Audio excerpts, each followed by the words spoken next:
الكشف المبكر للسرطان ساهم بنسبة كبيرة بزيادة نسبة الشفاء عالمياً وكذلك محلياً.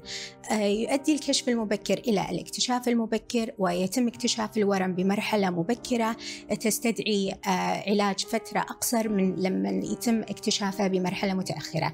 يتوفر الكشف المبكر للسرطانات بالنسبة لسرطان الثدي للسيدات بسن 40 سنة فما فوق عن طريق فحص الماموغرام، وبالنسبة لسرطانات القولون يتوفر الفحص المبكر عن طريق منظار القولون للأشخاص في سن 45 سنة فما فوق، مما ساهم بتقليل نسبة الاكتشاف المتأخر لسرطانات القولون وزيادة نسبة الشفاء في حين اكتشافه في مرحلة مبكرة.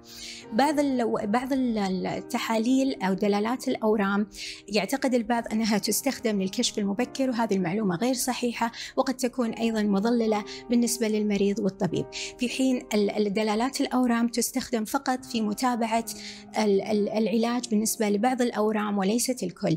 مثلا أورام المبايض لا يستخدم دلالات الأورام للكشف المبكر لها، لأن بعض أورام المبيض تكون موجودة وغير مصحوبة بارتفاع دلالات الأورام، في حين دلالات الأورام المبيض قد تكون مرتفعة في بعض الحالات التي ليس لها علاقة بالأورام، مثل التهابات الحوض لدى السيدات، وكذلك بطانة الرحم المهاجرة، وقد ترتفع أيضا في وقت الدورة الشهرية أو في وقت الحمل.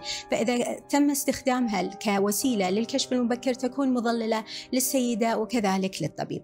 ننصح بعدم استخدامها إلا لدواعي معينة عن طريق طبيب الأورام، وننصح بعمل الكشف المبكر للسيدات بالنسبة للثدي في عمر 40 سنة فما فوق، وكذلك بالنسبة للقولون للجميع في عمر 45 سنة فما فوق.